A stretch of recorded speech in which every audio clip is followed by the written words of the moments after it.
All right. So we just wait for others to be around. Let's go to Telegram. Let's copy it to Telegram page. All right. Here's the phone. The link.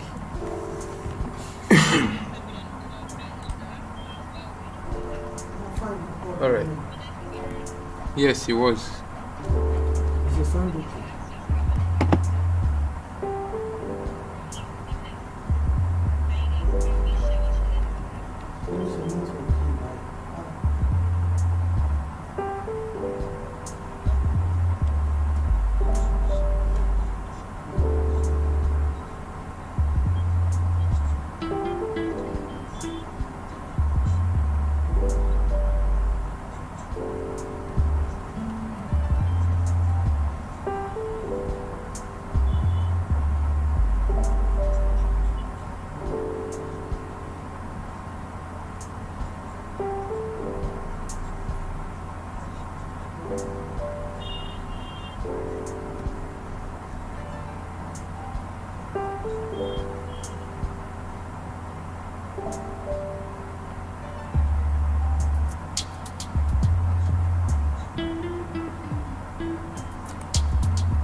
All right. Thank you very much, Mr. Goodness.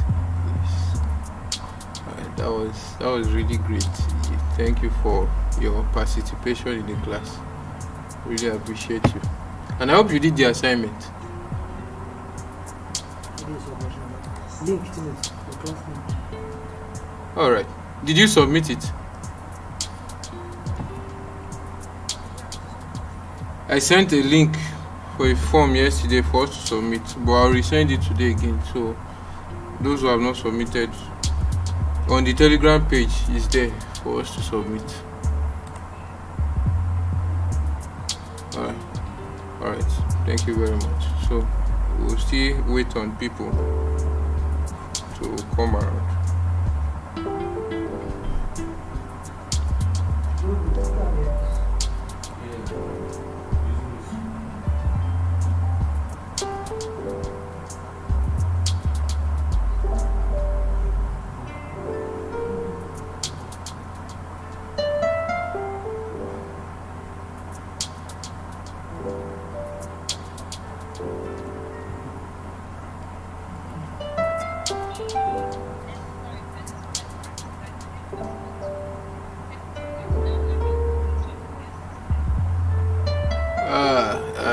That won't be advisable because you have to practice what you learned. What you only get to do is to see what we are doing, but it's always more interesting when you can see and do what we are doing. All right. Thank you.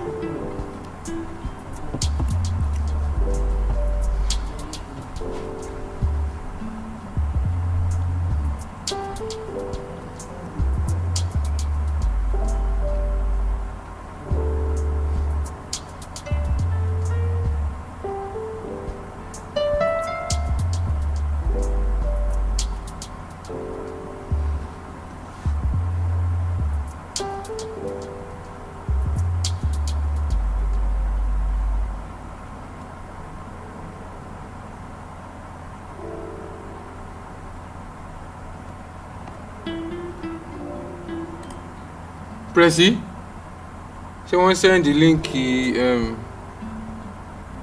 no. Okay.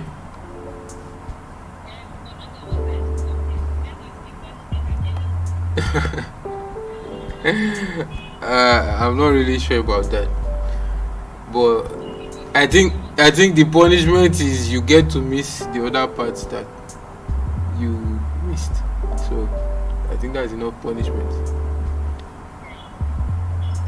Yeah. All right. Thank you. That's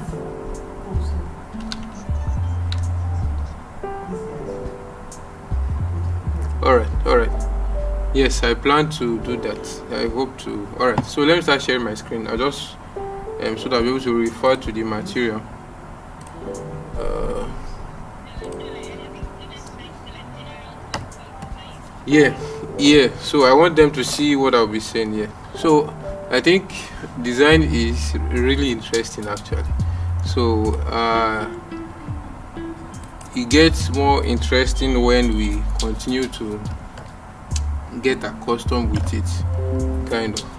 So if and the bad thing is, if you don't practice, you won't really get good at it. You won't really start as a professional per se. You won't start as a professional per se, but as time goes on, you get better at what you do. So design. So I think the theoretical definition that I have is, design is a process of visual communication and problem solving through the use of typography, iconography, and illustration. So we know that typography is text, the words that are laid our on our design. Iconography, they are the icons we use. So it's good to always have an understanding of these things. If you understand what font to use, you need to understand what font to use. You need to understand. Most times when we begin to design fonts, almost every font looks good to us, but when you show a professional, you would see that he will look at the font and the design will really look nice in his eyes.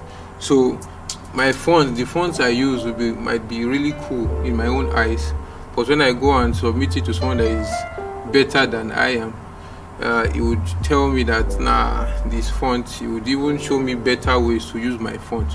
So I think the first advice I'll be giving today is to have have like a mentor that you can report to, someone that can show you and teach you and correct you if your design is good or if it is bad, kind of. So that's the first advice for today. So, and illustrations, sometimes we use illustrations to to show our designs. Yes, illustrations, like sometimes we have to go the extra mile of drawing in order to make to make a design, going the extra mile. So it says here that graphic designers create and combine symbols, images, and text to form visual representation of ideas and messages. So the main point of a design is to communicate a message. So I should be able to see a design and understand what message you are trying to communicate. So if I see your design and I am not able to get a particular point, like to understand what the point of the design is, then I don't think we have successfully done what a designer is meant to be. Do you understand? So the design is meant to achieve its purpose. So right on site, when I see a design, immediately I see it, I should be able to get what this person is trying to preach, get what this person is trying to show me, get what this person is trying to teach. So a design should be less busy, kind of. Sometimes there are times where you have a lot of text in the word, but as designers we should be able to manage all these things so that the importance, and that will bring me to okay, I think I explained this yesterday, designing with your eyes and mind. So you see first, you imagine first. You imagine. When you get the details of what you are told to work on, you think of what you want to do. You visualize what you want to do first. Then you begin to visualize. You begin to, for example, I want to do a logo for a company, for a car company. I said this yesterday. So if I get it, I'll begin to imagine, what could a car company logo be? What could it be? Then if I'm not really getting ideas, there are times where when they tell you to do the logo, immediately the inspiration comes in and you just get the paper and you sketch it out and you begin to do your design. But there are times where you have to go the extra mile of going to other places, going online to search for what people have done before. So I'll use that as a part to do my own design. So designing is really important. So design components. Yes, design components. When you see a design, you are most likely to come across many of these things: layout and composition. So I think I try to use different color boxes to show what it means here. So layout and composition is like the way everything is organized. So in this design, what you are seeing is, okay, let me do this. Let me create new. I just want to show us an example. I hope you can all see my screen. All right. So when you see a design, the design should be well organized in a way that it should be well organized, kind of. So in this design, we can see I can use the shape to draw out like a pattern in a way that I try to follow, kind of. So in this design, all you are basically seeing in this design is this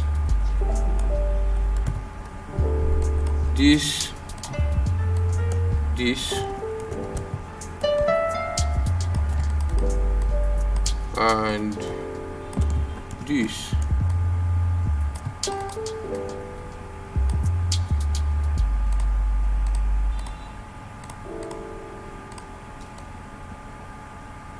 So this area, this first box, is where I have the logo.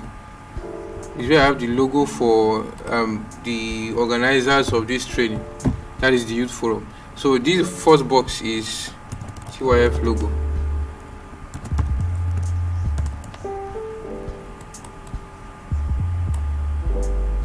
So this second box is all this information: Bezalel generation 1.0, equipping youth for kingdom relevance.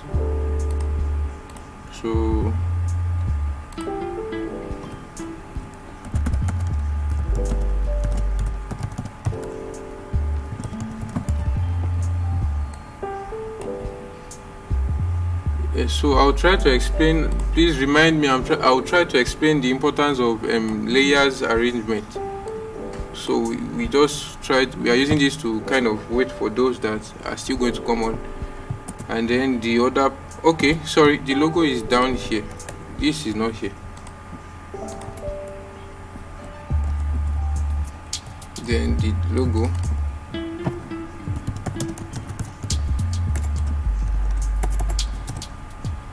Alright. So all you are seeing in that design is just these two boxes, but I try to manage the boxes so all my designs is now neatly arranged in these two boxes. So it is important to understand layout and composition, kind of. So the way things are well organized in the design. So high resolution images. So sometimes when we do designs, in fact a lot of times when you do designs, you need assets, you need images that will back up your design, images that will help your designs to look good, that would communicate. For example, I was told to do a design for a cake company, so I would get images of cakes. Maybe the person wants the cakes that he or she made by him or herself, or I could just go to websites where I can get free images, free stock images. Please don't use people's images that you are asked to pay for. Don't steal them online and use them for your designs. Please don't do that. Sometimes those could really it could really lead to a bad result. It could really end up bad. So it is advisable for you to get free. I think I have a few websites here. Let me just type them in for us to see. So there is pixels.com, there is unsplash.com, there is freepic.com. I think these are the three major ones that I use. There are still other free stock places where you can get images and illustration assets, and there is vecteasy.com. So in these places, when you need images that will aid your designs for free, you get them, and you get them at really high quality. So your design looks good when you have high quality images backing them up. So if your image is blurry, your design will really look bad and the message could be really lost. So sometimes people will not even be able to look at your designs and really like them. So it is good to always have high quality images and assets backing up your design. So the next thing is typography, the use of fonts. Most times I think for the use of fonts, it is always advised to use maximum of 3 fonts for a design. So you try to manage your whole designs and squeeze it into 3 fonts.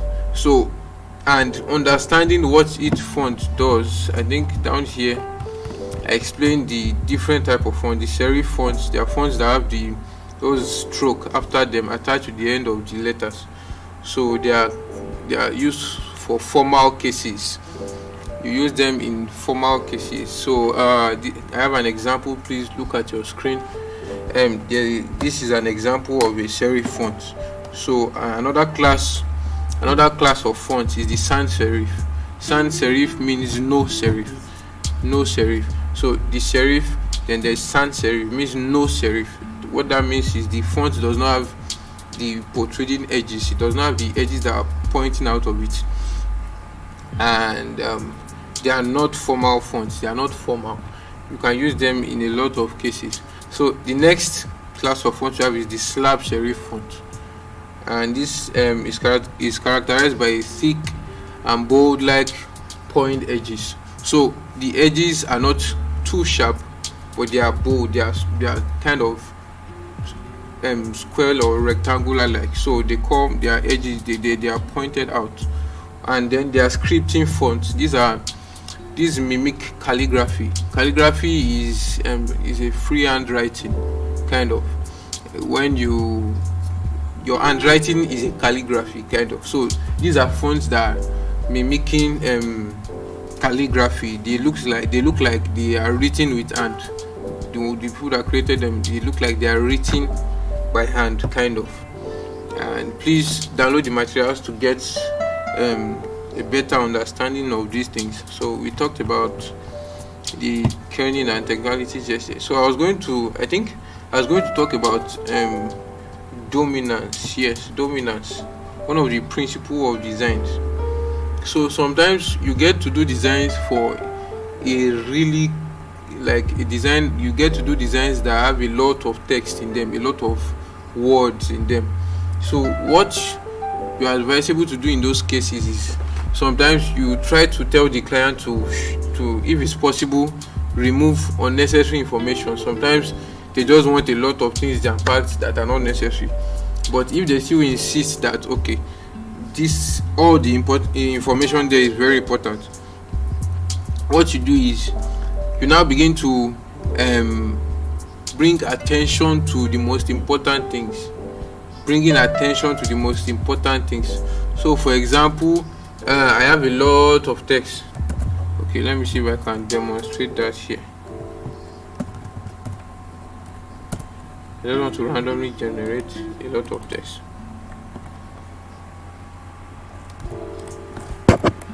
So I'll delete that. So maybe I was told to do a design that has a lot of text.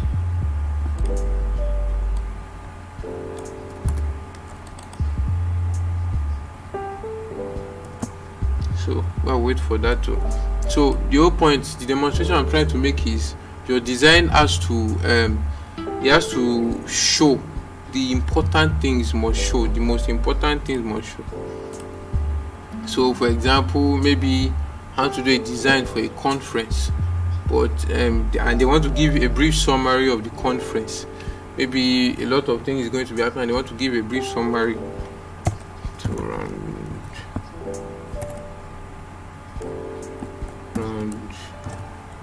3 4.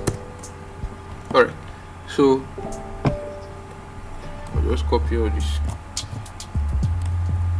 So maybe design has to get all this and it's going to be in a social media size and they want all that to show. So it is the most important things. Okay, I didn't create a border for that. So it is the most important things that have to show. So it's not compulsory everything carries the same big font size and you are trying to make everything show. Give it a balance. It is the most important things that should show. So I want to demonstrate a way that we can make the most important thing show. We can make the most important thing show by maybe reducing text. For example, I have this, I want all this, and maybe the title of the program is Bezalel generation.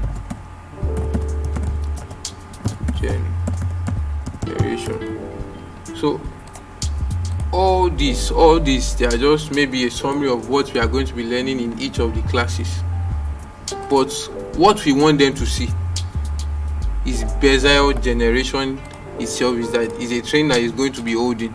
So my attention, I'm going to shift the attention of those that are going to be reviewing my designs to the theme of the program, to Bezalel generation. Then I'm going to shift the attention to maybe there is now the date, time and venue here. Then you can also shift attention to things by the font of size, the size of the font, and by the thickness of the font. So maybe the time is 2 to 3 p.m. daily. So 2 to 3 p.m. daily. So 3 is not going to carry the same weight, the same size as Bezalel generation, and there are also all these information jam packed here. So it is, and I want them to know the time, the date, maybe 20th December. That's the date. So of course now I have all this in my design. But I have been able to show you that Bezalel generation, maybe then there is online training.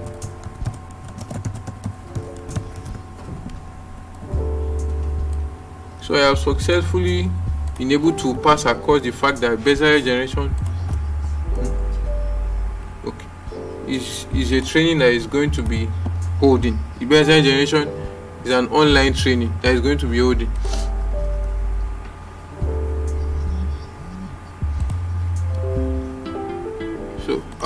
So Bezalel generation is an online training that is going to be holding, and I brought your attention to the fact that it is going to be holding from 2 to 3 p.m. daily on the 20th of December. From the 20th of December. So I have brought the most important things, but all these ones are now maybe details of the program, skills that are going to be available. So those people that are now interested in an online training can now begin to take their time to read all these things one by one by themselves. So that is how dominance and emphasis work. Then you can use the color to show this thing. So I explained in the material that there are two classes of colors, hot colors and cold colors, kind of.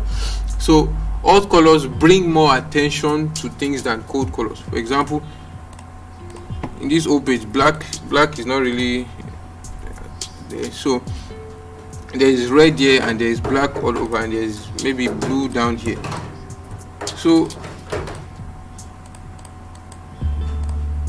the first thing that your eyes is going to see in this design is the red Bezalel generation before you start taking your eyes to other things. So you can use color, you can use the size of fonts, you can use the weight of fonts to bring emphasis and dominance to things. I hope we understand that. So I think from here, scale and proportion is the relationship of two or more elements in a composition and how they compare to each other. So you can use also the size of things to bring attention to hierarchy. So hierarchy is almost what I try to, when you want to show hierarchy, so you use the size of things, the color of things to show hierarchy, is to control the visual information and arrangement or presentation, to show importance. So we see the set of boxes here. You won't take note of this last box. The first box, the thing that you see first is this first box.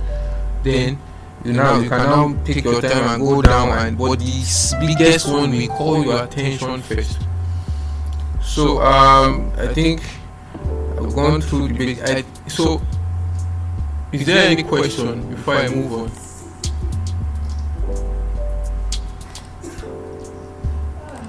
Alright. So I guess I can move on then. So I think I gave us an assignment yesterday to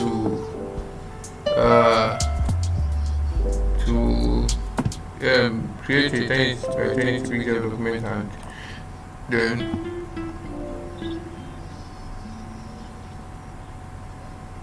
okay.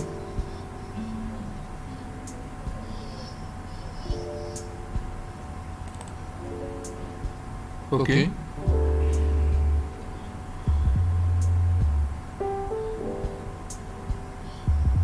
The material. Okay. Let me just.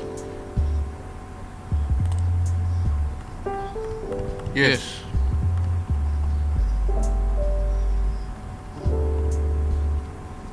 So I hope you can see my screen now. This is the part where I explained colors. So colors, I explained the color wheel. It's good to understand the color wheel. Then there are three classes of colors. There are three primary colors. So these are classes of colors. The primary colors, the secondary colors, and the tertiary colors. These are just for basic. These are the. It's good to understand these. Like these are the foundation of understanding colors. So the primary colors are colors that are mixed, that you don't need to mix anything with. They are gotten raw. So every other color that you can get in this life, you can either get it from blue, yellow, and red. So this secondary color is a mixture of two primary colors. There are three primary, so there are also three secondary colors. Red, blue gives us purple, red, yellow gives us orange, blue and yellow gives us green. So tertiary colors, they are intermediate. They are also called intermediate colors. So these colors, they are gotten from a mixture of the primary color and with one of the nearest secondary color or color. So maybe for red orange gives us red plus orange gives us red orange. So that means in that mixture, red is a lot more than. Now if you want to get orange, red and yellow gives us orange. So but in that mixture, red is a lot more than yellow. So that gives us red orange. So it goes round that way. Red purple gives us red plus purple gives us red purple. Yellow plus orange gives us yellow. Red plus green gives us yellow green. And then blue plus green gives us blue green. So then color terminologies. Hue. Hue is the dimension of color we experience when we look at colors in its purest form. So blue, red and yellow and green, all those colors on the color wheel, that is a hue. So when you are told to shift the hue of something, for example, when you are told to shift the hue, let me open Photoshop. You have an image. Let me check an image here. So let me use this. So if you try to shift the hue of a particular color, that means you are moving the colors. You are like going around the color wheel, kind of. So let me use Ctrl U. So this is an option. So if I try to shift the hue of this now, you see that the colors begin to change. You begin to move to another grade of colors, kind of. So that is color at its purest form. So moving, shifting the hue is like changing the color of something. Then saturation here, let me just explain. The saturation deals with how vibrant or how dull the color will be. So if I increase the saturation of this looks like red now. So if I increase the saturation of this, it becomes a lot more red, a lot more hot. See, but if I reduce the saturation, it goes dull until it becomes white and black. So that is what saturation is. So lightness is the shifting of the light, white to dark tone of the thing. So let me get back to the material. So the tint, so it's the movement of a given hue. Don't forget, hue is the purest form of a color. Then tint is the movement of that color to a lighter tone. So I have an example here, orange here. So it's moving from color orange to a lighter orange until you reach maybe the temperature which is white. So tint is moving the colors to a lighter form. Then shade is moving the color to a darker form. It's like you're adding black to it. It keeps going dark, going dark, going dark until it reaches its darkest form, which is black. Then tone.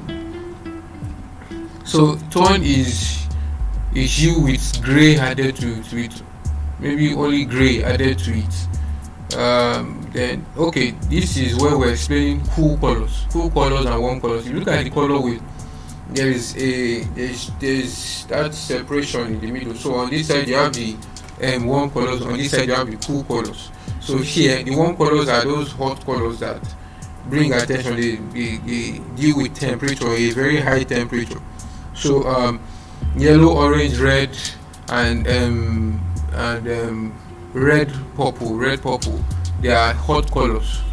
So from that angle down there you see hot colors, and the other side you see the cold colors, the green, blue, purple, blue. So those are cold colors. So naturally we are more attracted by the warm colors than the cool colors. If something is so cool, you'll be attracted to it.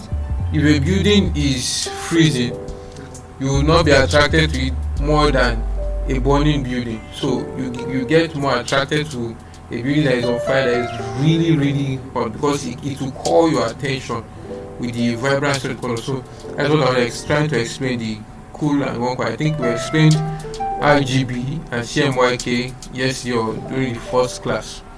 But if you don't understand, you can still go through the material and understand it. So I hope I answered your questions.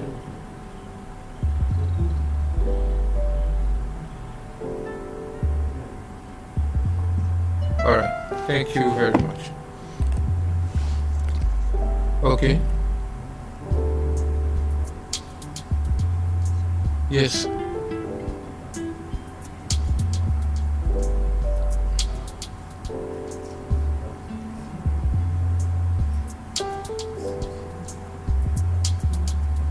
Yes.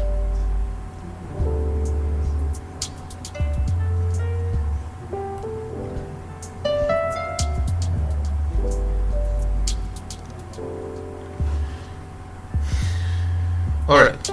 So fonts are they are already set fonts that comes with laptops. So yes, they explain that if you don't like the fonts on your laptop, it is easy to get a font online. So let me just show us an example here. So there's a website where you visit a lot, I think 1001 fonts. So there are free fonts. There are a lot of free fonts. So maybe I want free fonts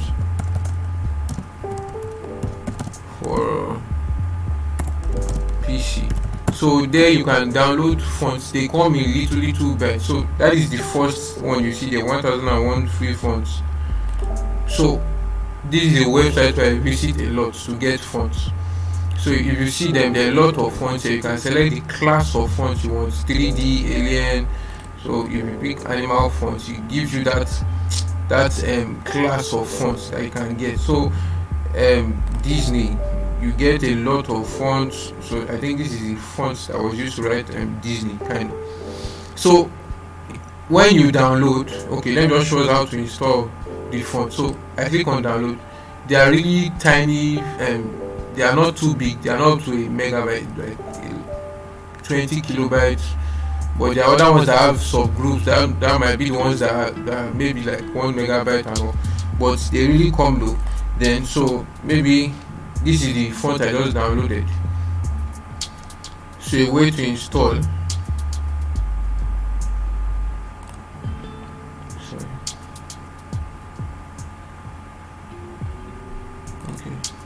so open file, location, show in folder. Yes. So this is the font that I just downloaded. So I'm going to extract it out of that zip folder, which is the name of the folder. This is the folder here. So I'm opening it now. So this, if you look at the font, it has two classes here, two different fonts here. So you can just double click on the font, then it opens it. It shows you the classes of the font. Then if you want it, then you just click install here. So like that, the font is already installed. It does not take a lot of time. But there are times where you have a long list of fonts, so you can't start clicking everything one by one to click install. You just select everything. Can you hear me, please? Alright, so you select all the fonts, right click on it and click install. You see it here, install. So I already have the fonts, do this thing, increase and install, so I just say no. Then install the others that I have not yet installed. So there are a lot of free fonts for you to get online, but please take note that if you install too much fonts for your PC, when you try to navigate through your font list on your Photoshop, it will slow down your PC, except your PC is a very strong this thing, or you are using an older version of Photoshop. But it is not advisable to download a lot of fonts. Get fonts that you need part time. So for me, I get a particular set of fonts and I use it maybe for a long time. Then I see that okay, maybe I'm getting too used to this font. Then I go online and search for that font. Or maybe I get a job that requires me to get a particular type of font for the job. So that is when I just come around and just look for that class of fonts and install. So it is not every kind of fonts that we need to use for designs. Okay, for example, I was told to design for a seminar, and then I begin to use these Disney fonts to do the design. It won't really look too good. It won't really look nice. It's not professional. So that is why I said an understanding of font is needed. Is needed for you to be able to make great designs. I hope I answered the question, sir. Alright. You're welcome, sir. Alright, so I think today the class will be a bit practical. So we'll get design. Maybe we're trying to maybe we should replicate a design online. So we'll pick. I hope you are with our laptops, please.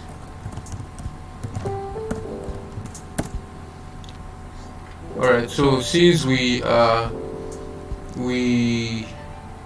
went through most all the tools that we would need as designers yesterday, so here we just come look for a design.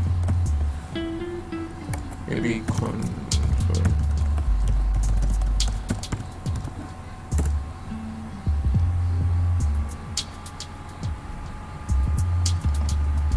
so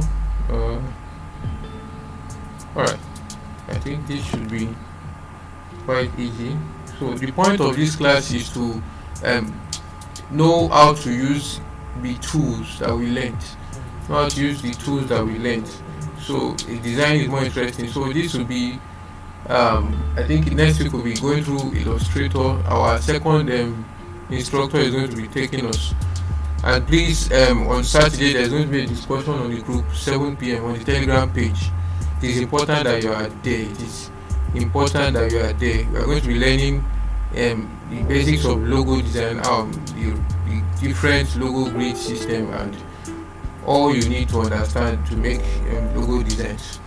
So I think so we can just try to replicate this. Even if you cannot get something exactly like this, we'll try to get this background. So I'll download the image. So I'll take it to Photoshop. So this is what the design looks like. Please, if there's still time for us to submit our assignments, the one that was given to us yesterday. So now the link is not working. Okay, I'll sort that out. I'm really sorry about that. So in this design, the one good thing about for designers is our ability to be able to see a design and know how it was done. So for example, I see a design and in my head I don't need a laptop before I begin to design. So this design that I'm seeing now, in my mind I know all the things that was done to bring this design together. I know that there's a picture of a man without a background, so that means I'll get the picture of a person, take out the background, that will cause me to use either of the selection tools. So there's the use of fonts, different fonts, there's the arrangement. So another key thing that I forgot to explain is alignment and arrangement. So a design is more professional. It looks more interesting when it is when things are well arranged and well aligned. So if you look at these designs, you see the way there is the use of alignment. So this aligns here with this, then there's another alignment here, there's this alignment here, so there's this here for these guys. So that, and then we talked about composition the other time. So this you see this here, this is a composition field. So then what I'm opening now is something we are going to talk about today. These are options, these are styling options that you can give your layers in Photoshop. So this is an arrangement, then there is this guys here, and then there is these guys here.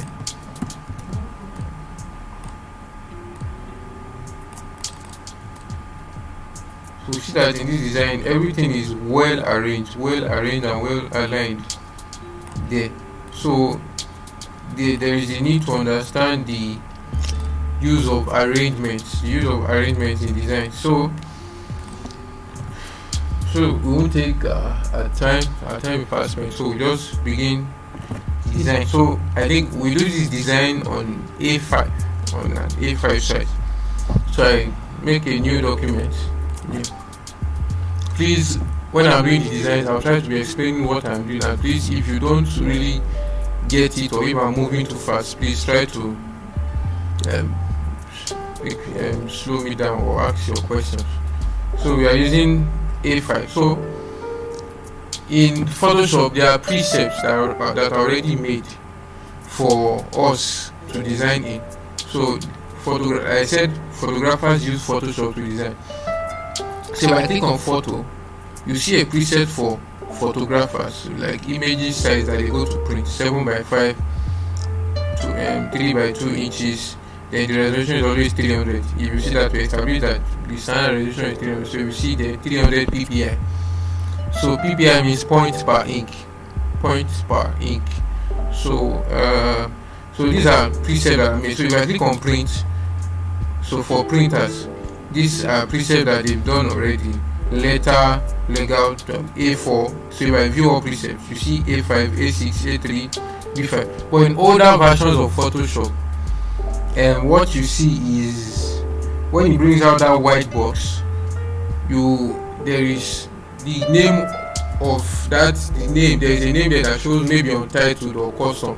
Then under it there is a drop down. If you click that drop down, you are going to see US paper, international paper, print and all. So if you click on international paper, you now begin to show these sizes, A5, A6, A3 and all. So the size that we are going to be using is A5, but let me just call out the inches for those that might not get it.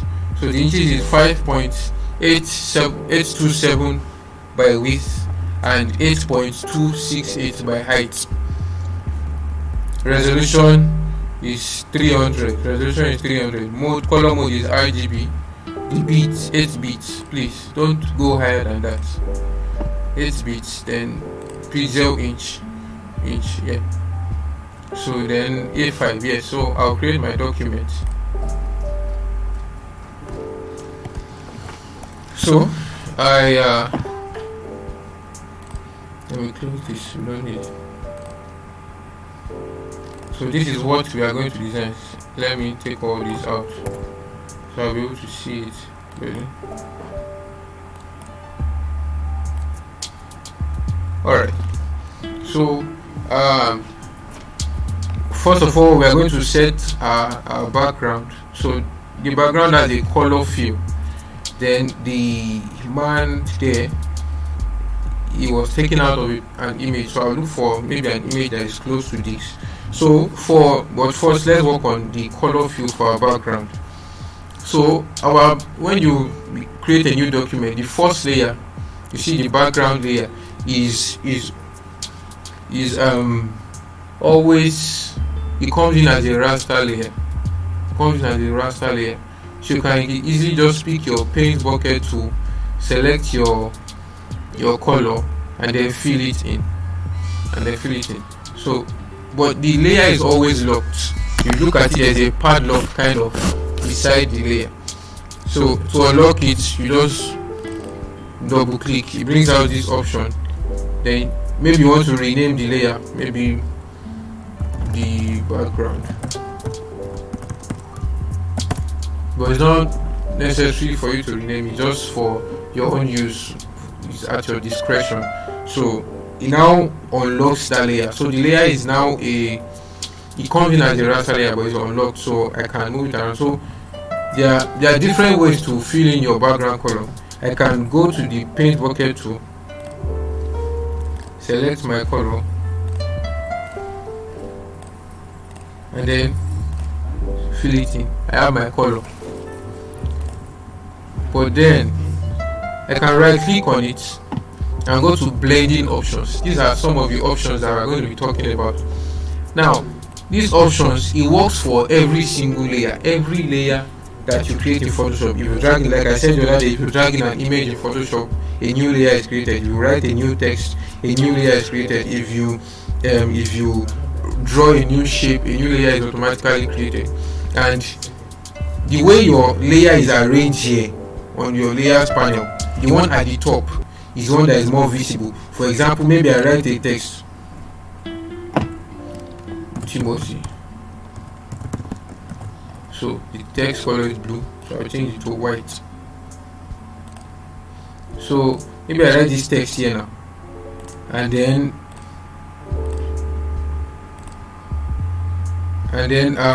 you see that layer, you see the layers panel has created a new layer for the text. So let's just imagine that I go and place the text layer for Timothy under the background layer.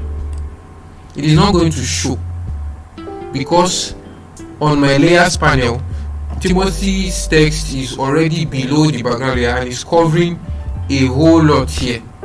So it is the layer that is on top at the layers panel that is going to be at the top on your workspace. Please, do you understand what I just explained?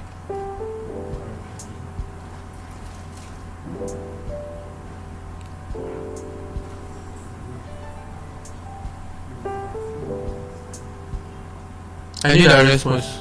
Our responses, please.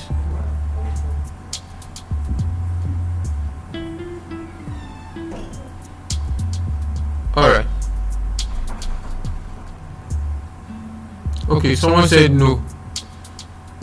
Alright, okay, we don't understand. Alright. This is what I tried to explain. I unlocked my background layer. Okay, let me go back and start again. This is what shows up when I create a new document. The background layer is locked. So I said in order to unlock it, so it's locked. When a layer is locked, I can't do anything to it. I can't move it. See what the option it brings out for me. It says the currently selected layer you cannot move a background layer or change the stacking order, blend option, opacity. However, you can convert it to a normal layer and change it and change any of these attributes. So I can now say that I want to convert it, but that is for new Photoshop. New other Photoshop will tell you this layer cannot be moved. It won't even tell you why. That is because the layer is locked. So in order to unlock a layer, I will double click on that. I'll just double click on any part of the layer and it brings out this option. So when it brings out this option, here the name, I can now choose to name it, but it's not always compulsory to name it. It is at your own discretion. It is your own choice to do that. So maybe I want to call this the background layer.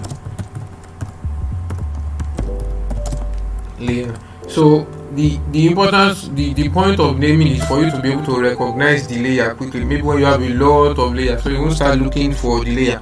Maybe you've named it this way already, so you can just go there and just look for what you named the background layer, and then you just get it and start working on the layer. So now this layer is already unlocked.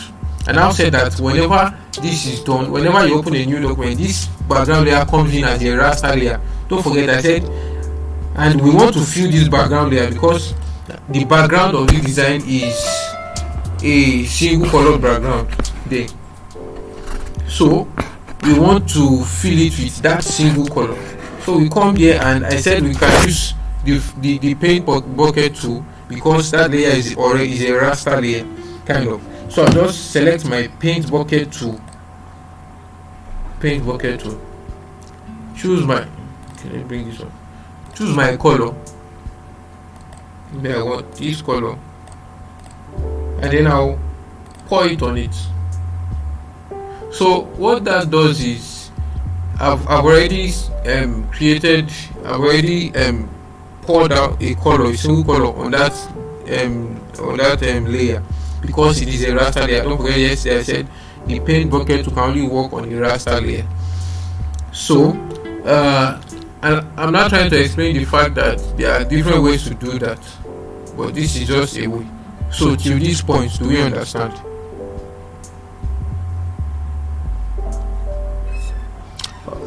Alright. So another way to do that is to right click on the layer. Okay, then I was trying to explain the importance of your layer arrangement. So let's say that I write Timothy here.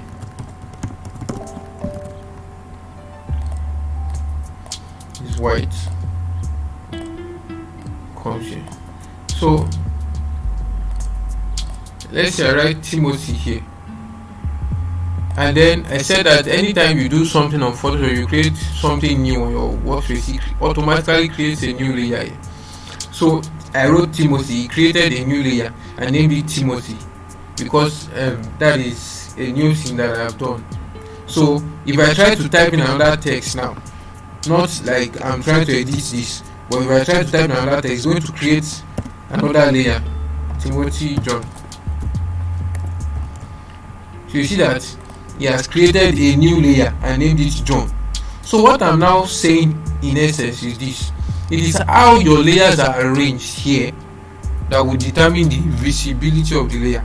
For example, the background layer is a big layer that is covering up the whole space, but then I want every other thing to be on top. That means every other thing I do on this layers panel, it has to be on top of the background layer. Anything that goes below the background layer here will not be visible because the background layer here on the workspace here is covering it. So for example, I'm moving Timothy under the background layer. You see that Timothy is no more visible because the background layer is already covering it. Do we understand?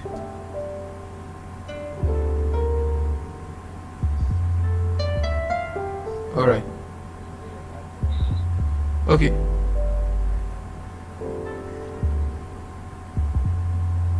All right. I'll go over it one more time. I said that it is how your layers are arranged that will determine the visibility. For example, the background layer is a single layer that is covering the whole space. That means that every other thing that I'm going to lay on it, every other thing I'm going to put on it, the layers here have to be at the top of the background layer here. So for example, if I go and mistakenly move Timothy's text layer under the background layer, it won't be visible because this blue background layer is a big blue layer that is covering the whole space.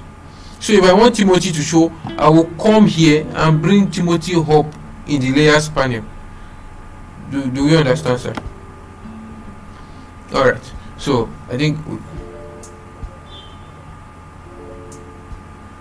the background, yes, I said I used the paint bucket, so I picked my color, then I used the paint bucket, so I selected. Then I was trying to explain the fact that you can also do it in different ways. So if I right click So for every layer that is created, you can you have these blending options. Okay, all right.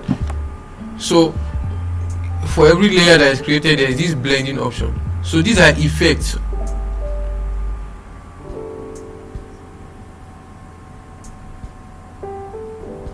All right. So all these are options you can give to. These are effects you can give to a layer. So let's I did this on the background layer now. So I did this on the background layer now, and this is the blending options for the background layer. Then maybe let me change it back to white.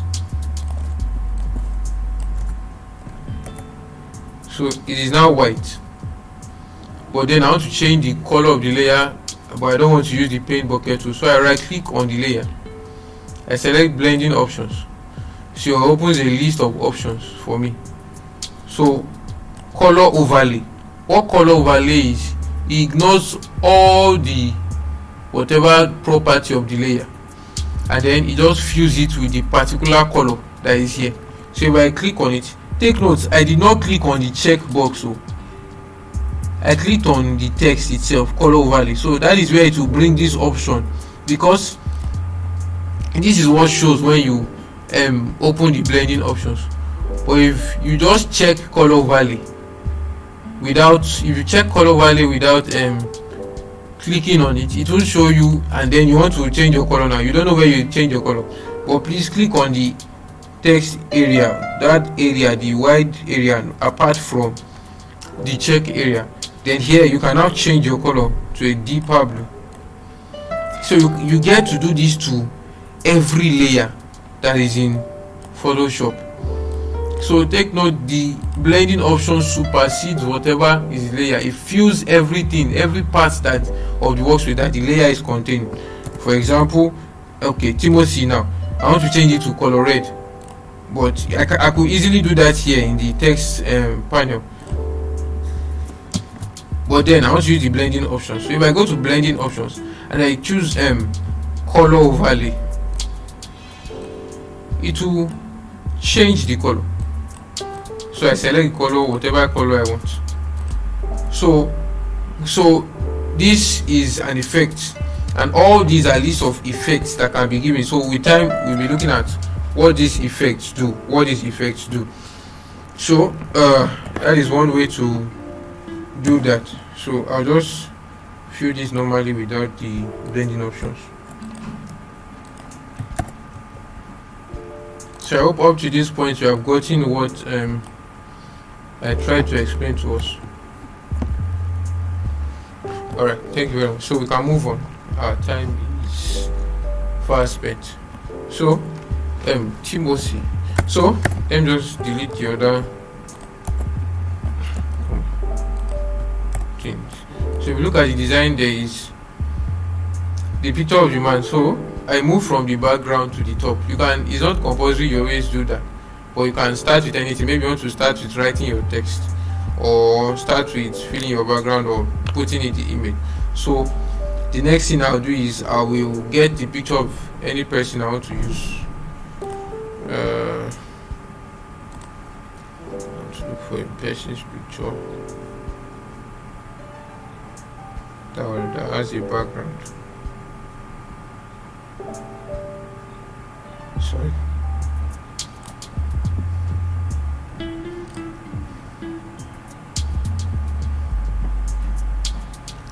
All right. So I would like to use this image. All right. So did we see what I did here? Alright, so what I did is I dragged in the image from my computer. Take note, I did not drop it on that space.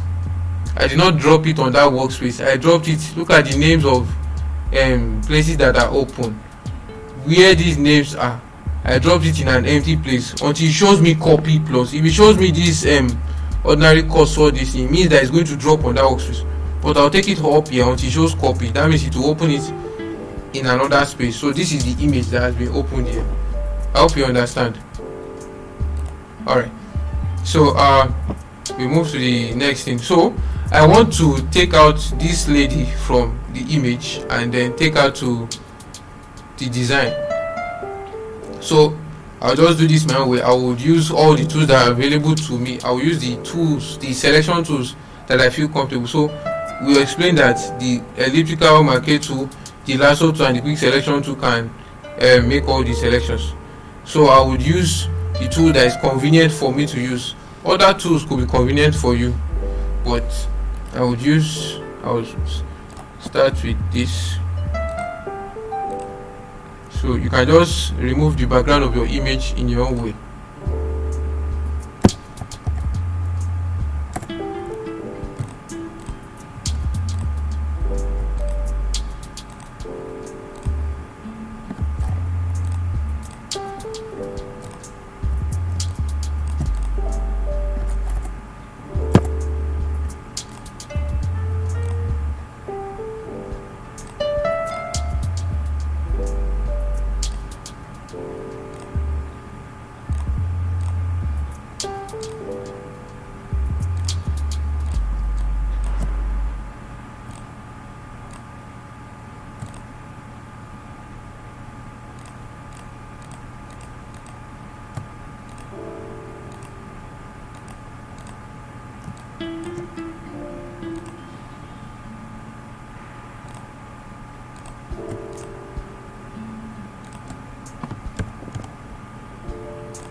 Right, so all I'm doing is trying to take out the background. So take note that when I'm using the magnetic lasso tool, whenever I enter a space where, for example, it's not supposed to pick this portion of our face, and then it mistakenly picks that side. So what I'll do is I would click on backspace to go a step back with those boxes, and then I keep on.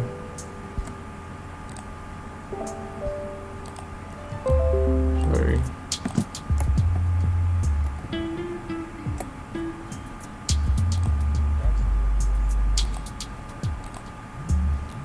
The backspace, no, it only works for this. Okay, and the polygon lasso too. So maybe you clicked on a space that you are not supposed to click on. You just click on the backspace, and then it goes back by one step that you clicked on. So yeah.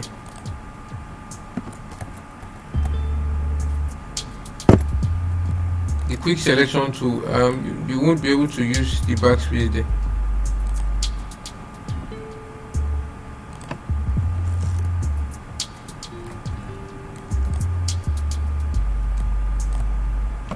So I think I've selected all the portions of the lady I want to select. So I'm going to drag the lady. I'm going to move her to that workspace. So how did I do that? I took the image, then the name of the new this. I'm still holding my left mouse button. I've not released it yet. Then when I come down here, that this is the part where I get to release it. So I successfully moved that here. But I now want to explain something. I did not explain this in the last class. Now I said that raster images are made up of pixels, and these pixels are tiny boxes that are made up of an image. So you can look here, you just see boxes here. So now when I try to reduce the size of an image, when I try to reduce the size of an image, what happens is that it sheds off an amount of pixels, and then it uses the little that is left to form a part of the image. For example, when I try to make a image small, maybe I make it this small, if I click on enter, I have lost a lot of pixels for that image. She looks really small in the workspace. So now the danger of doing this is that now that I have reduced it, maybe now I'm not satisfied with this size of her, then I want to increase her back to maybe a larger size. I click on Ctrl T and I try to increase it. Can we see what happens? The image that is really sharp before becomes very blurry because the image has lost. Now you can see that the image is now blurry than before. So this means that I have shed off a lot of pixels, and then the tiny pixels that are left, the little pixels that are left, the image is trying to now use those little pixels to now form a bigger image, and that caused it to look blurry. Do we get? So what is advisable for us to do is, for images that we know that we might be increasing and reducing the size, convert it to a smart object layer. In that case, even though you are reducing and increasing the size, it still keeps the pixels intact, but it is no longer a raster layer, it's a smart object layer. You can now edit the smart object layer in another workspace. So I'll right click on my image, convert to smart object. So that's converted to a smart object layer. Then I can now, if you want to know a smart object layer, when you press Ctrl T, it shows you this X sign on it. That means the layer that you are trying to resize is a smart object layer. So I think the image here, okay, so it's looking the other way. So because the guy is looking the other way, I want this side of her to be on this side, and I want this side of her to be on the other side. So I go to edit, transform, and I flip horizontal, so she turns to the other side, I think.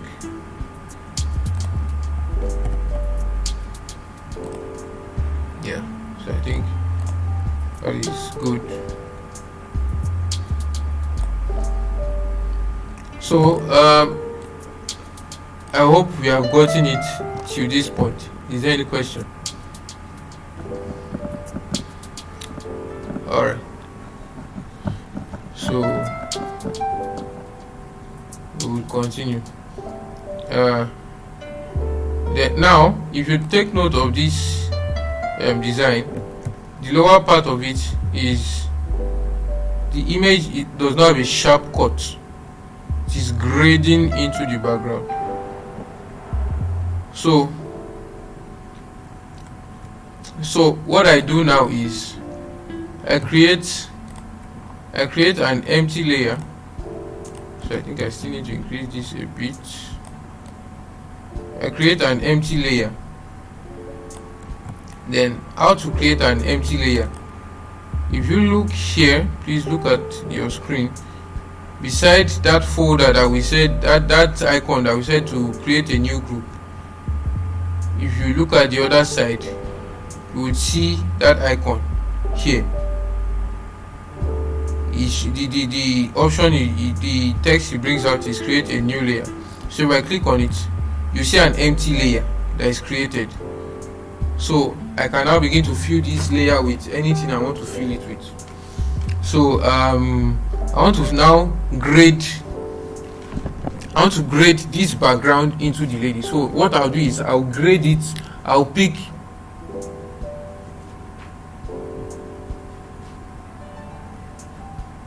create a new layer. Okay, the shortcut to create a new layer on your keyboard is Ctrl Shift N. So I press Ctrl Shift N, it brings this option. I say okay, it creates a new layer. But I'm saying that instead of shortcut, you could just come here and click on this icon beside that bin. That bin means to delete the layer that is selected. So if I click on it, it will ask me, do I want to delete layer? No. But after it, is to create a new layer. So I clicked on it. Now it has created a new layer. So now this new layer, I'm going to grade it into, I'm going to get a gradient of this color that will fade into the lady. So how do I do that? I go to my gradient tool, then here I'll pick this. This means that foreground to transparent. That means the other end of that gradient is transparent. That means there's nothing there, but the part that has the color is the color of my foreground that is selected here. So if I say okay, so if I select the color of my foreground, if I change it and say okay, you will take note at the top here, the color changes to the color of the foreground here. So the color that we are working with is the color of the background of this design. So I select it, I say okay, then I drag up, but that is too much, so I don't go too much with it. Not this sharp. Alright, so something like this. So take note that gradient is not on the lady, it is not on the layer of the lady, it is on the layer, that empty layer that we created. The point of creating that layer is that we want to fill in that gradient. You could just come on the lady and put in the gradient, or that is not advisable. Sometimes you might want to change the color of the gradient, but then that is why we now created a new layer. So we would move on from here. So after this grading in, we begin to put in our text. So the first thing we can see here is this little line here, then there's the website.com. So we write that in. So we right click on our shape this time, select the line tool. Sorry. So line tool, I draw my line. In order to draw a straight line, when you start drawing, hold shift on your keyboard. So no matter how much you move your line, it will make sure that it is a straight line. So I'm holding shift on my keyboard now. So it has drawn it, but the color is blue. So in order to change the color of a shape, now to change the color of a shape layer, double click on this empty box here, this empty shape box here. If you double click on it, it will bring out the color palette. Then you select your white color, but you might not really notice difference until you zoom in, because it is a little line. So we won't be using the line, we'll use the rectangle tool, or we'll zoom in to make sure that it's a tiny rectangle.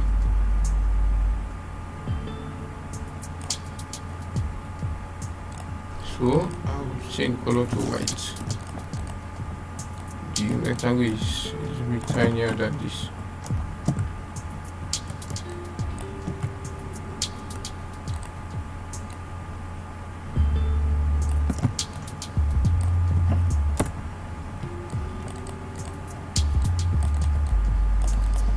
Alright, so I think that's a little too long.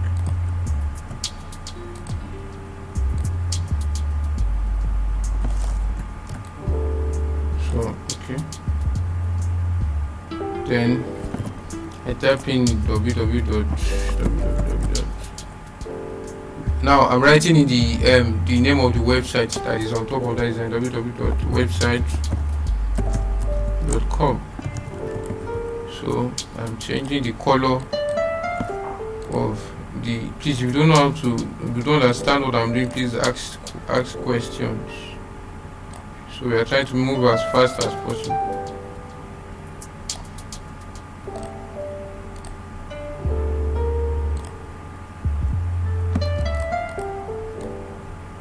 So now there's another rectangle on this side. So what we do is we will hold Alt on our keyboard and drag over that rectangle. That way it's going to duplicate the rectangle.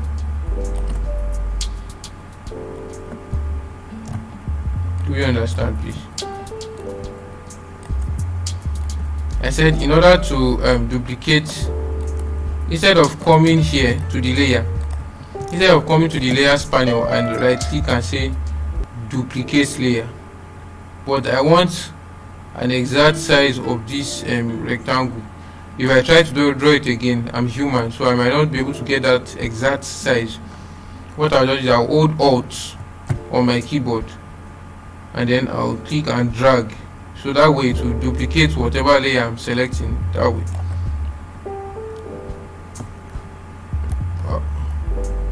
Yeah.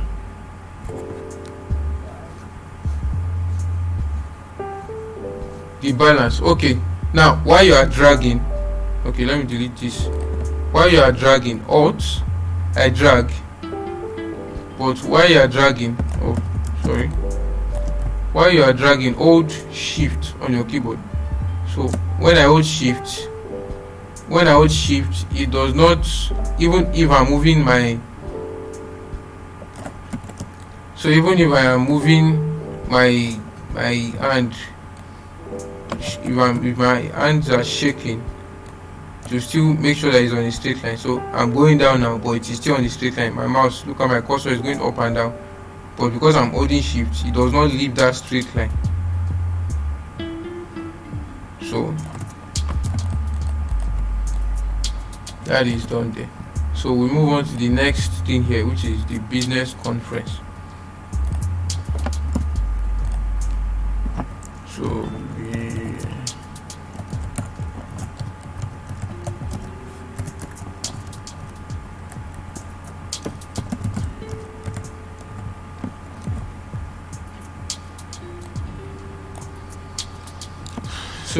if you look at the design, you see that business conference is aligned to the left. The paragraph is the left going the other way, So what I'll do is I go to my paragraph and I then change it to left align. So now it aligns the text to the left. So I can now select whatever font I want to use.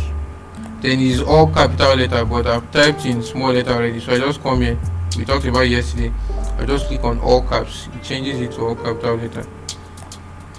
So I can now increase the size and then arrange it the way I want it to be.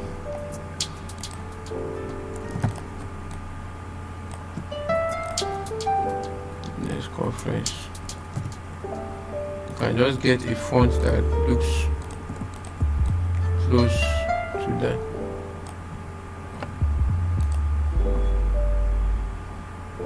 I think that image is longer, kind of.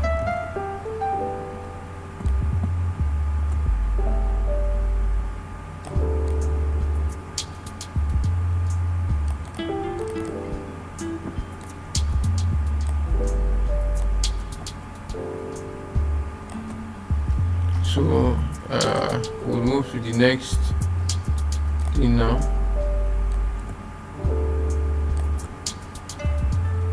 And whatever is written, the next one is, okay, there's a shape, and then there's now 25 July 2019.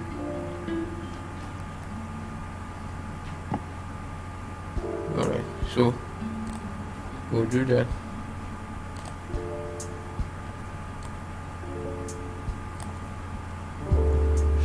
Red in color, change to red.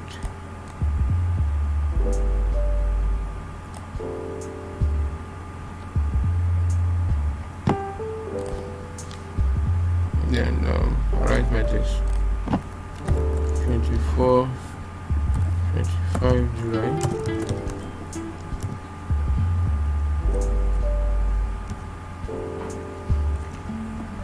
2019. So I change my font to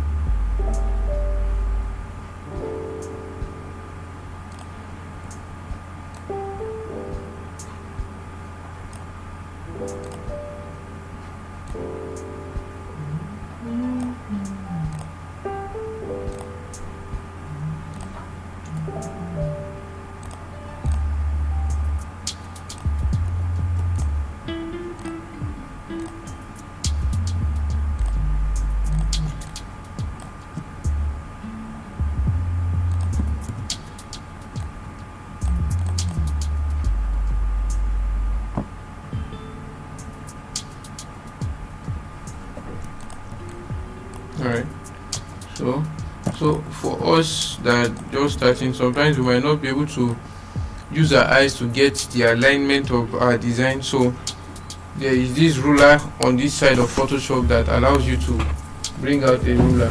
Even if you save as image, the ruler will not show, but it's just to show the alignment. If you can't see that ruler, this ruler around the border of the Photoshop, just press Ctrl R on your keyboard, then it brings out that option. Then you can just drag out any area from it and then bring it into the design. I select this area to drag. So this tells me that all these things that are written here, they will not pass this side here. So take note, there's this rectangle here, and this other text aligns with the other text inside. So 10 o'clock 20 so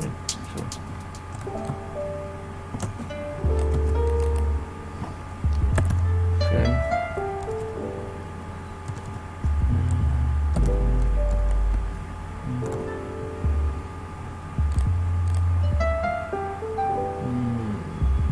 999 Learn Street. Okay, we are not taking word for word, we just write anything.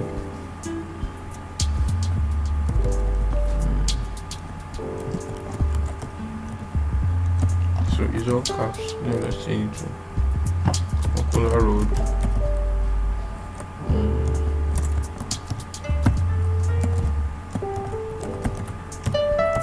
Pardon. So these ones are really tiny fonts, so I'll just read the font to maybe 8.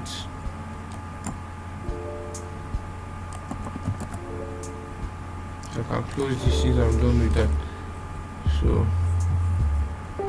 So the next, what the word is talking about us.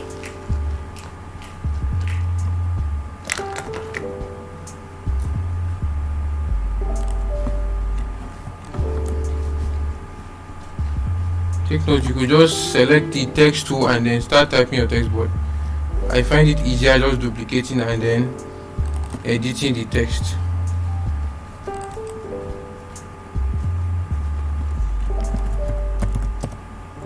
Please, I hope you are following me, please. Okay.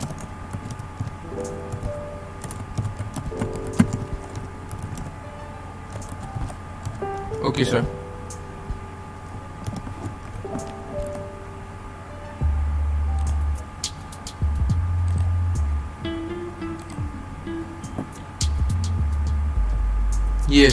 Yes sir. Anytime you are trying to write a new text, if you look at my layers panel now, there's a layer for 24th July 2019, there's a layer for 10/00/2010, then there's a layer for 999 Dugbe, there's a layer for the website that we wrote. So anytime I create a new, not that I'm editing this one is already on the layer, so even though I add stuff to it and I check it, it's still on the same layer, it's still the same text. But anytime I'm not creating a new one, it is going to be on a different layer entirely. Do we understand, sir?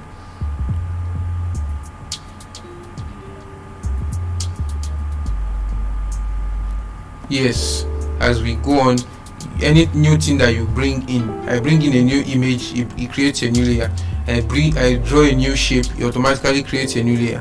I write a new text, it automatically creates a new layer. Alright, sir. Welcome, sir.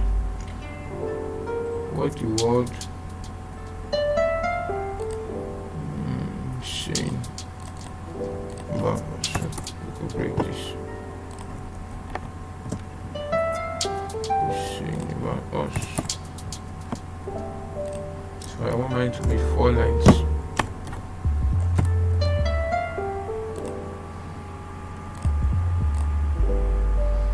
So I will start with. Then I have random text here. So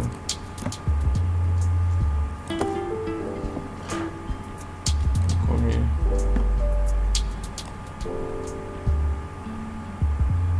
Just copy this.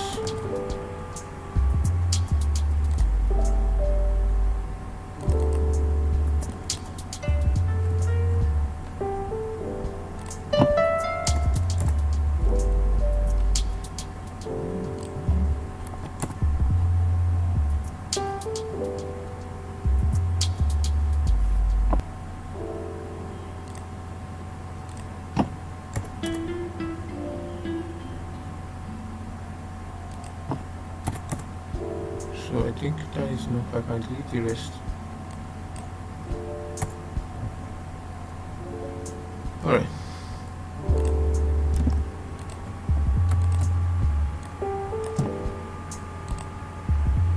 Then there is the big text, the 2019 font. So we'll write that into. So I'll duplicate this.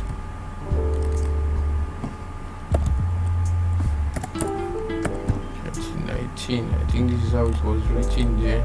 Yes. So I'll increase the font size. Then don't forget we talked about the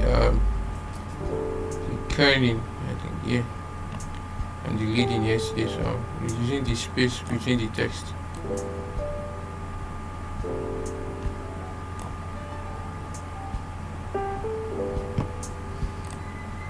Alright. 140. Alright. Since morning I've been using just one font, but it has different classes. So this font is Gotham. It's a really popular font.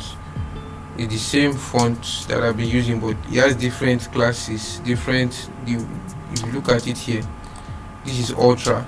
It now has this small class, the light, bold, and all. Yeah, so there are fonts like that that have the same, that are the same, but they now have different font weights. All right. Yes.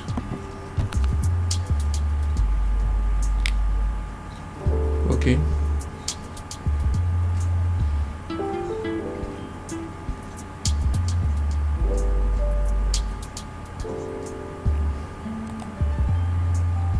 Alright, you could just come on Google. I just search for Gotham font for PC. Download Gotham font for PC. So free fonts.com. This first option will show. I think I will get it here. I can keep trying all the other websites that have it, but this one shows a class. I think this was a place. Yes. So this is the font. So if I click download now, it has downloaded everything, 300 and something kilobytes. So show in folder. So if I unzip it, you will see all the classes of the fonts that are inside it. So Gotham font. So these are all the classes that are under the Gotham font. Right, welcome. No, I now decide to install it if I want to. So download Gotham font. So I can now click on everything, right click, install. I already have the fonts installed, so I'll say no. So it now detects the one that is not installed yet and then install it. Alright, so I think we can move on.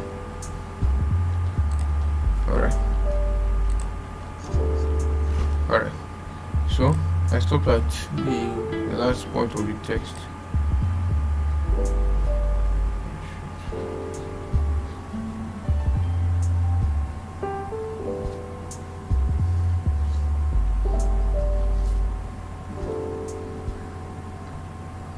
Okay.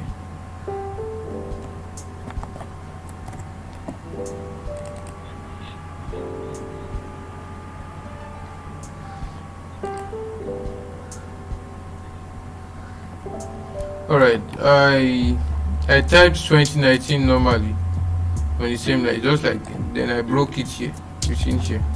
I pressed enter on my keyboard. It broke it. So I can now increase the size to the size I want. I want the space between the 1 and the 9 to increase. So I highlight the 1 and the 9 and increase the space between them here. So keep going. I think this is what it looks like here. Yeah, could go with this. Alright, so I select the red. Where is the sharp red? Let me just go down.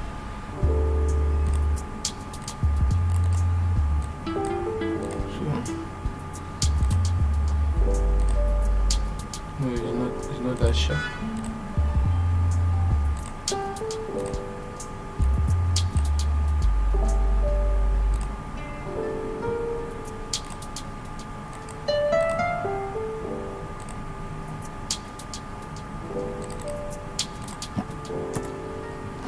Alright, so the other part of the design is, I think, the name of the guest speaker John Dew.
John Dew.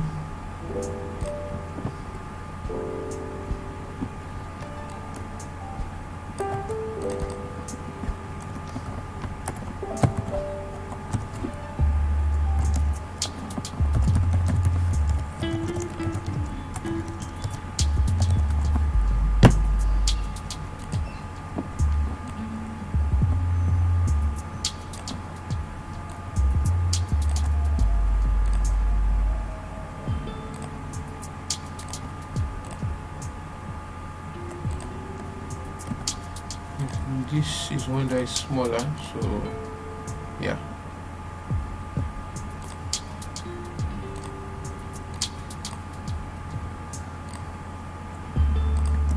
So I think like this we are done with the design. Yes, yeah, we're done. So was there anything? Yes, that is for the design, the person that made the design. We're ignoring the watermarks. We're just focusing on the design itself.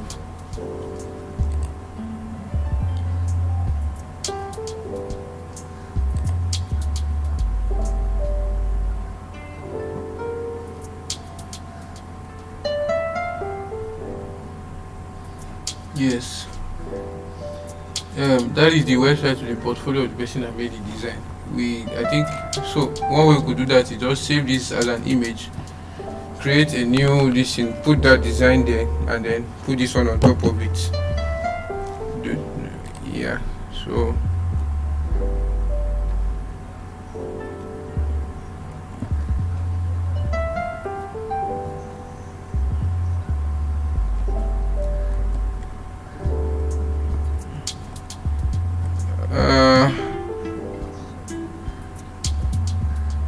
yeah, the point of the watermark is so that the design will not be stolen, kind of.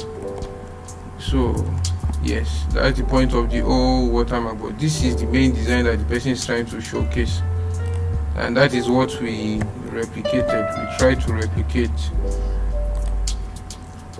So there are still other layer. Is everybody done with this?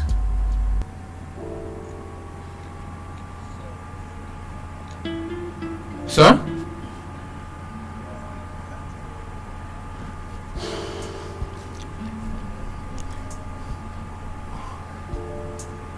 Oh, okay. Okay. All right. All right. Yes, it will be. It will be.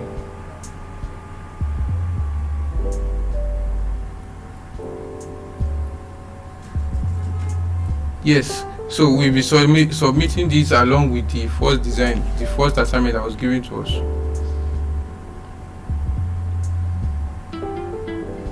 Yes. Yes. All right. So let me just quickly show us the other layer options. So I'm going to just do that on a new file. Come on.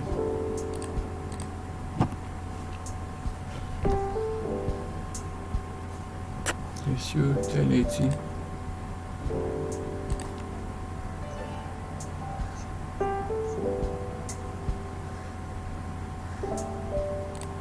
Picked this design from. Oh, okay. Yes, I picked it from Pinterest.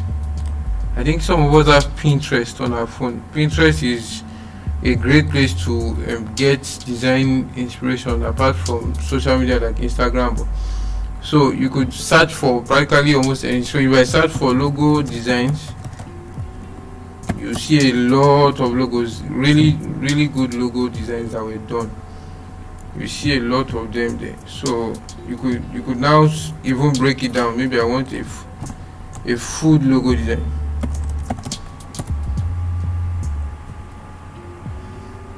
So we'll see it there. So Pinterest, you could use it to get. Remember I said that sometimes we might need to look at what others have done. So maybe I want to make a food logo, a logo for a food company, so I can just come here and see what people have done. So I could get inspired by all these things and then create my own design out of all these things.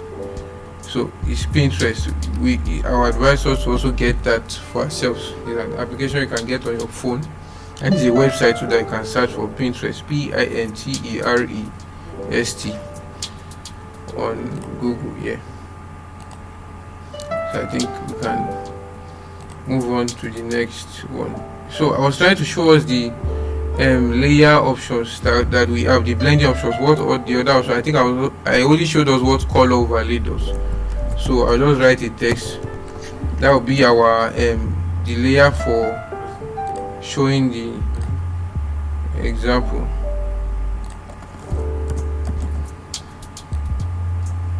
I'll make it bold so that you'll be seeing the effect of whatever I do here. So now let me fill this with dark color and change this to white. So for every layer you can now choose to give a blending option that you want. So I right click to pop it up. I could just double click on the layer, it will bring out the options, or just right click and click on blending options. Now the first blending option there is bevel and emboss. So what this does is it gives it a kind of a solid shape, a solid feeling, a solid what is it called? Let me bring that up again. For those people that watch Game of Thrones, the effects that was given to Game of Thrones text. Okay, let me do that.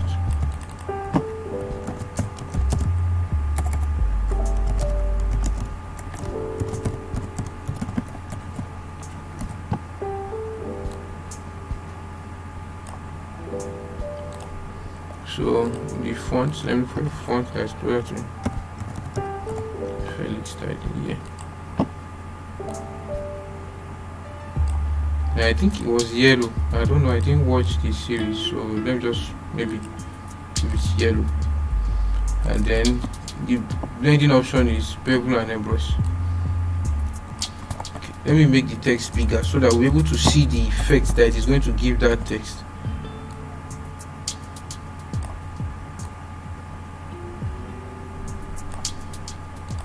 So embrace. So if I come here now, here this is where you now begin to play with the effects that with this particular effect. So there's the effect properties for every effect. So if I click on stroke is just giving the layer a border around it. So if I click on stroke, all the properties that are here changes. If I click on bevel, it brings out all these options. So stroke, I can now here maybe choose a color like this, whatever color I want. Then here I will now increase the size, or I want it outside the layer. So it's like giving the layer a stroke around it, a border around it. So I can now choose the size of the border. Maybe I want it big, I want it small. So that is it for stroke. But for bevel and embrace, you can now increase the depth. You can increase the depth of the text. So if I increase the depth, the effect, look at the text, it becomes sharper. So if I reduce the depth, is the effect on the text is light. But if I increase the depth, it is sharper. It shows that it's like creating a metallic effect on that text. So I can increase the size of the effect, I can reduce it, increase it, and if I want it to be soft, if I increase the effect to be soft on it, if I reduce it to be sharp on it. Please, can we see the effect it is taking? Alright, so here I can now set the color of the highlight here. Maybe I want it to be blue, all of the highlight. But here the blending mode of that highlight is on screen. I can now change it to normal so that whatever color I pick shows. You might not really notice it except you look well. Okay, let me increase the opacity. You can now see a little blue on that design. So if I change it to red, you see the red on the design. Yeah, so change to purple, you see the purple on the design. But it won't change if you do not change it back to normal. If it's on screen is a blending option for a layer. We'll still talk about that later. So okay, our time is almost up. A class is supposed to hold after this, so I'll try to brush through all this.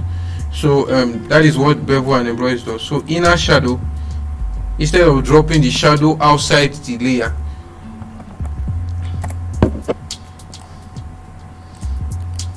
it's going to create the shadow inside the layer.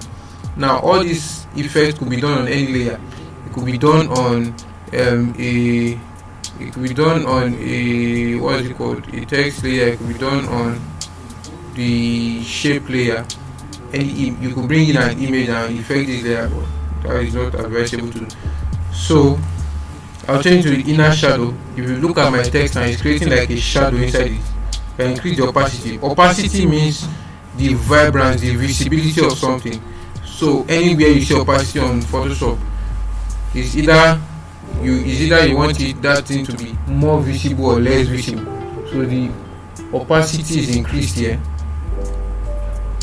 so it is more visible. If I reduce it, you might not see that shadow too well. So inner shadow, then you can now change it to normal and then change the colors to any color that you want.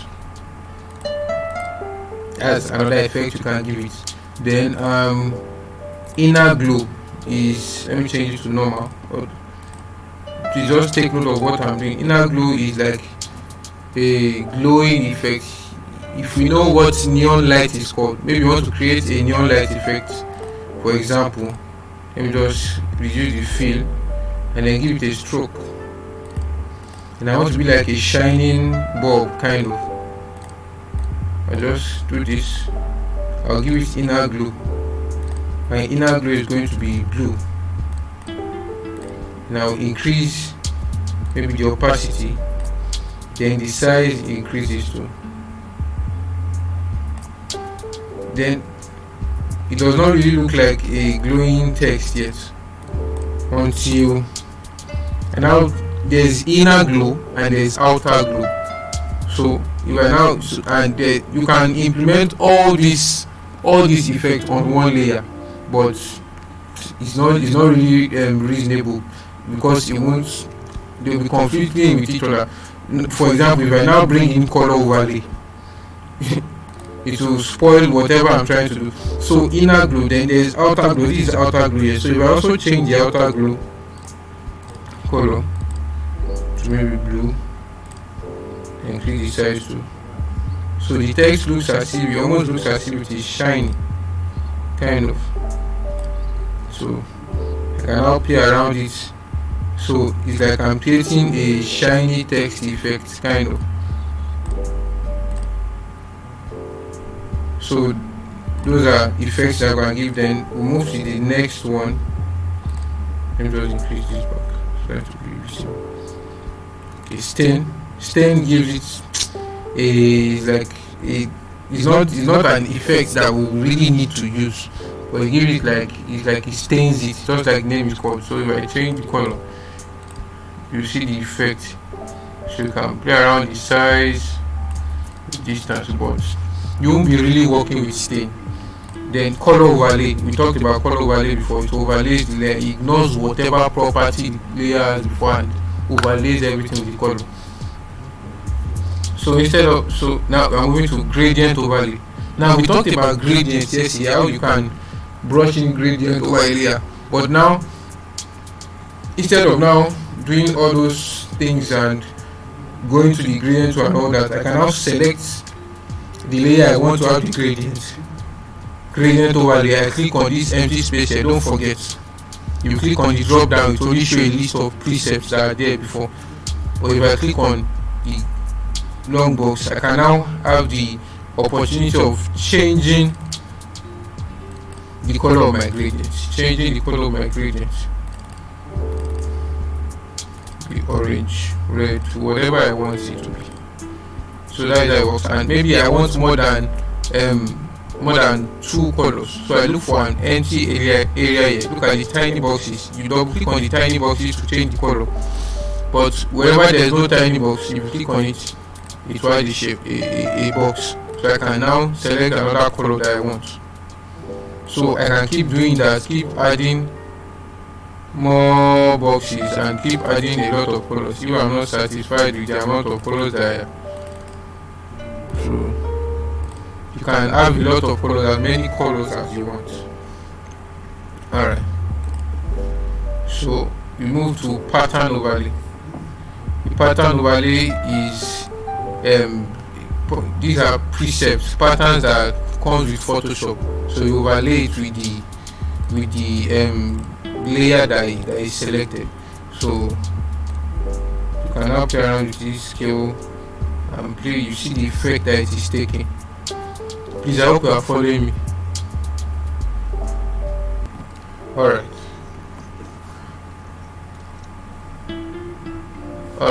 so that's what pattern overlay is. But you can also go online and search for patterns and download the presets. There are a lot of extra presets and plugins you can download and add to your Photoshop, but for now it is good to always work with what we have on Photoshop. Then when you are getting more accustomed with it, you can now maybe try to go and look for extra ones that you need. So I talked about outer glow already, giving it the glow outside the text. Then we now talk about drop shadow. Drop shadow gives the text a shadow. You might not really see the effect, so let me do this. Let me change the color, maybe red, and then change the color of the background to maybe to white. Okay. So if I double click on it, I'll bring out the blending option. If I click on drop shadow, it gives the layer a shadow. So I increase the opacity, increasing the visibility. Don't forget, opacity is how visible a thing is. So increase the opacity, increase the size. That is how it works. So that is all the blending options you can give a layer. So here today we are going to stop here today. So the link to the attendance will be sent in to us. Please, I would save this and send it to the Telegram page so that we would replicate the design. Attendance.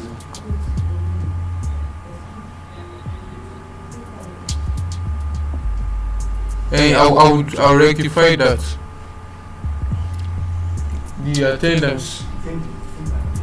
Alright, I'm coming. I would copy the attendance link now to us.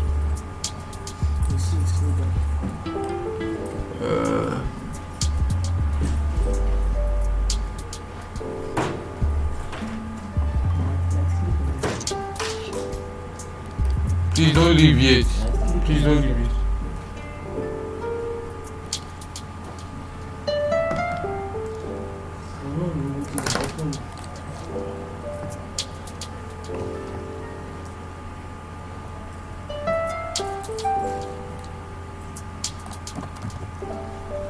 So I'll paste it now. I'm pasting the attendance link in the chat section. So please do well to fill the attendance. Please do not leave without filling the attendance. Please do not leave without filling the attendance. Thank you so much for your time today. We appreciate your presence. It's great to know that we have people that are interested in all this.